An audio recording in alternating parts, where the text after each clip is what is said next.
In today's Global African, we'll examine the disturbing human rights situation in the Afro-Colombian community. We'll also talk with human rights activist Ajamu Baraka about his recent trip to Palestine.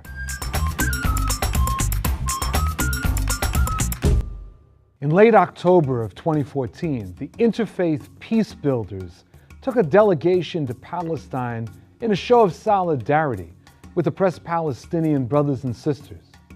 Our next guest was part of this delegation and has spoken and written insightfully on this fascinating journey. We're joined by my longtime friend Ajamu Baraka, who also happens to be an activist and essayist and former executive director of the U.S. Human Rights Network. He currently lives in the country of Colombia. Welcome to the program. It's my pleasure to be with you, Bill. So you recently were on a delegation to Palestine. How did you end up on the delegation? Well, it was the delegation sponsored by the Interfaith Peace Builders. A good friend of mine sent me an email. His name is Bill Fletcher, who told me that this was going to happen and it might be something I might be interested in. So whenever Bill sends me something like that, I definitely follow up. So I did, and was made a part of the delegation. And I have to admit, it was I'm really glad that I did. I'm really glad I received that email because it was, in fact, an eye-opening experience. Nothing like Say something there. about that. I mean, I know for many people, including myself, it was like a life-altering experience. Well, it really was. I mean, as you know, I mean, you can, those of us who've been involved in, solidarity work on that issue for quite some time, it's one thing to read about it, to be in dialogue with people, to see pictures, and you have a sense of the conditions. Yes. But it's quite something different when you actually land in the place and uh, feel the surroundings, see the people, smell the smells, look into the eyes of people as they tell their stories, look at the activities of the occupation forces, have a chance to make a contrast between the different kinds of spaces, from East Jerusalem to the West Bank. It really brings home the reality of what it is that folks up against and what we've been involved in terms of solidarity work. Let's talk about that. The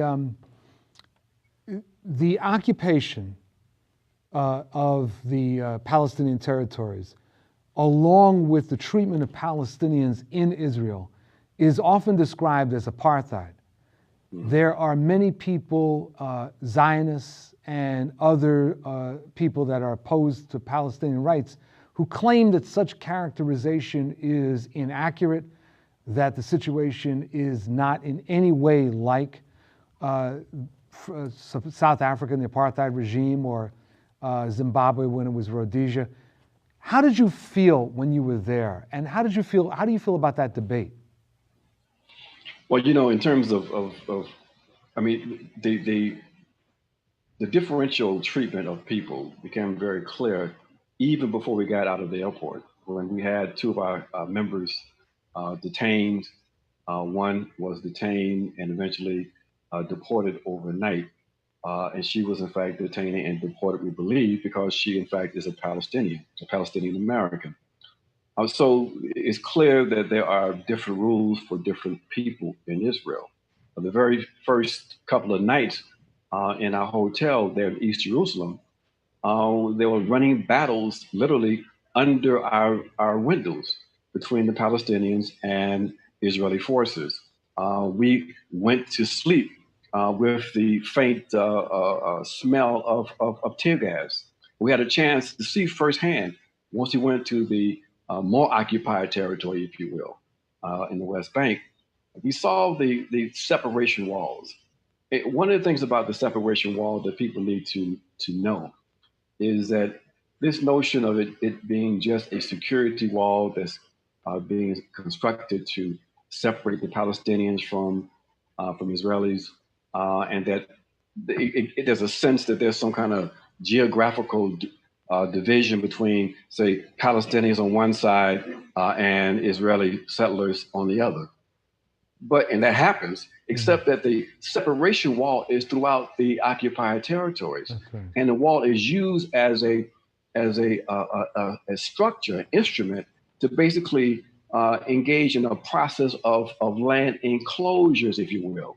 So they are separating themselves from Palestinians once they make a claim on a particular piece of land.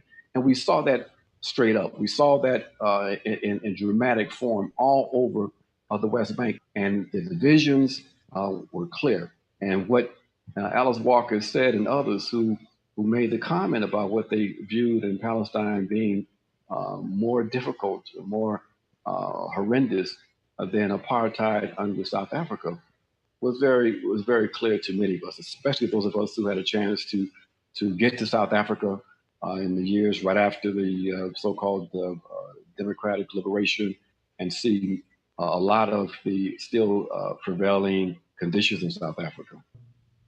Some years ago, I was writing something about Palestine, and I talked about race. Yeah.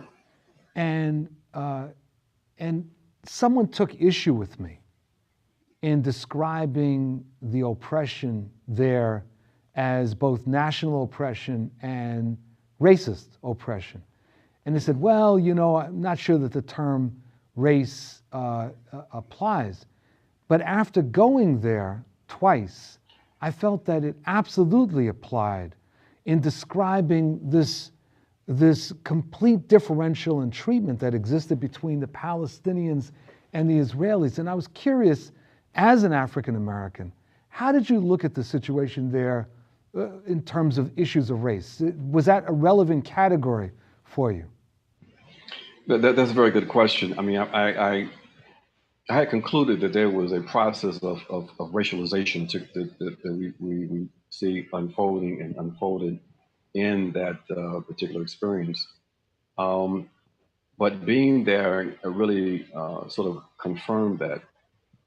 People have to understand that because race is in fact a constructed concept, it has different meanings in different cultural, political contexts. And in the Israel-Palestinian context, Arabs now have become racialized. They are in fact a people, and you see it in the rhetoric of the right wing in Israel. You see it demonstrated when you have these marches in Israel, where they are basically telling the Israelis, telling the Arabs that they hate Arabs, and the Arabs should basically disappear. We see the connection between their racialized perceptions of Arabs and how they are treating the African asylum seekers, calling them names, in fact, calling them niggers and telling them to go back home. The entire rhetoric and the discourse in Israel has become completely racialized over the last few years. In fact, we had a chance to meet with a number of people. We raised the question about race and why it appears that even among some of the more progressive Israelis, that they're not more forthright in confronting directly the intense racialization of Arabs and the kind of and what was the response that has developed. What kind of response did they give to you on that? It was really unsatisfying. They claimed that they weren't raising the race issue because people didn't really understand race, that it would be confusing, but it seemed like a cop out, because if you're trying to, in fact, penetrate the mystification of the relationships between Israelis and Arabs, and you see that race is used as an instrument to dehumanize, then I think that you have a responsibility to confront that forthrightly and raise that issue. But I don't think that many of the Israeli activists are really prepared to deal with the race question. We're going to have to leave it at that. I want to thank you for joining us in the Global African to talk about your visit. Thank you very much. Thank you. And thank you very much for joining us for this episode of The Global African. I'm your host, Bill Fletcher. Thanks for joining us, and see you again next time.